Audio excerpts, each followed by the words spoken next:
E aí, pessoal, mais uma vez falando sobre gestão empresarial e hoje a gente vai falar sobre como registrar o feedback dado aos funcionários. Então, ó, vem com a gente. E aí, pessoal, você que está aí precisando registrar todas aquelas conversas que você tem com seus funcionários. Então, olha só, a ferramenta de hoje vai te ajudar nisso e vai trazer todo um histórico de todas as conversas que a gente tem com os nossos funcionários, é claro, para melhorar o clima organizacional e melhorar o desempenho de cada um deles. Até porque é importante que a gente registre todas aquelas nossas conversas mais delicadas, aqueles assuntos mais difíceis, né? Principalmente por um problema com desempenho ou então a falta de alinhamento com os valores da empresa, às vezes recorrência com problemas pequenos que está acontecendo, como por exemplo o funcionário que está chegando muitas vezes atrasado e de repente a gente precisa ter, né, uma conversa um pouco mais delicada. Então olha só, vamos aprender aqui na nossa tela o que eu chamo da ferramenta do gerenciamento de feedback interno. Então aqui coloca logo da empresa para ficar bonitinho, né? E aí como é que acontece, né?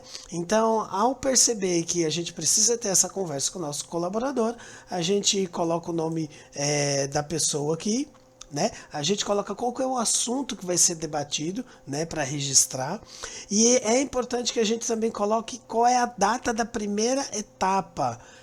Tem duas etapas, mas eu vou explicar aí uma por uma, viu, pessoal? Então, olha só.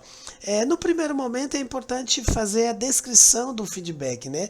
A gente precisa evidenciar o que aconteceu, qual é a falha, qual é a recorrência e principalmente nesse momento é importante vocês focarem no processo, foquem nos fatos. Então, descreva os fatos, como por exemplo essa questão do atraso, é só um exemplo, tá? Pode ser aplicado para vários outros problemas que aconteçam aí na empresa, que eu espero que não tenham muitos, né? Mas, por exemplo, foi evidenciado que nos últimos 15 dias o colaborador chegou atrasado em média X tempo. É uma possibilidade, né?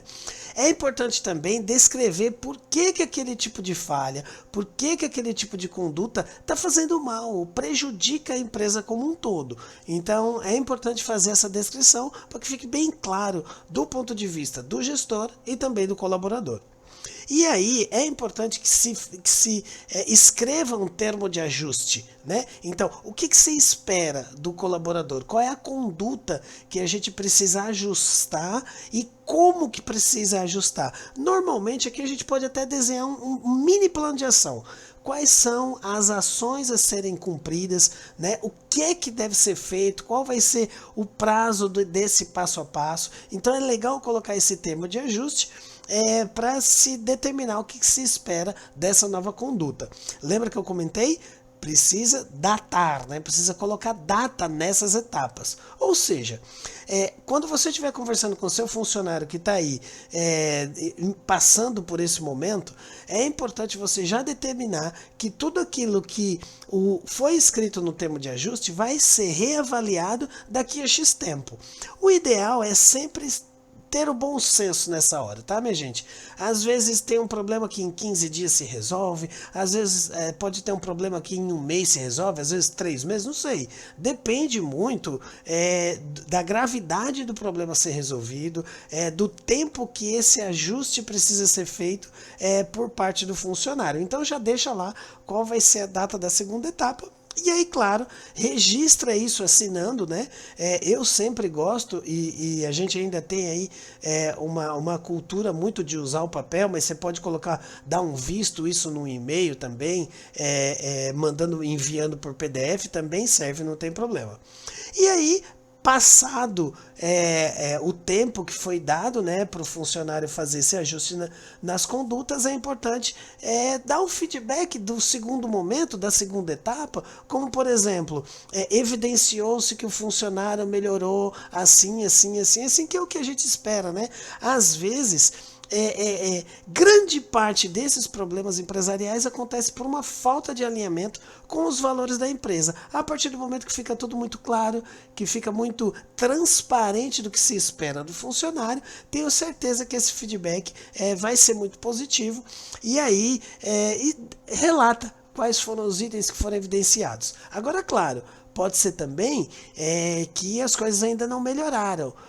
Pode ser que o líder imediato, a diretoria ou a chefia, como vai depender aí um pouquinho de cada empresa, pode determinar um novo tempo, um novo prazo, né? Então a gente precisa renovar esse termo de ajuste e de repente dar mais uma data aí de prazo para o funcionário. Às vezes não, às vezes já resolveu, dá lá o feedback, escreve, deixa registradozinho, o colaborador assina ou dá um visto, como eu comentei, via e-mail, também o líder imediato assina ou dá um visto. É interessante isso compor a pasta do funcionário, seja ela digital ou seja ela impressa, para que todas as ações desse tipo de feedback interno, principalmente para as conversas e assuntos delicados, estarem registrados. Isso melhora muito o alinhamento que a gente precisa ter com os nossos funcionários. Porque, é claro, se a gente já está aí um tempo insistindo com um funcionário que de repente não melhora,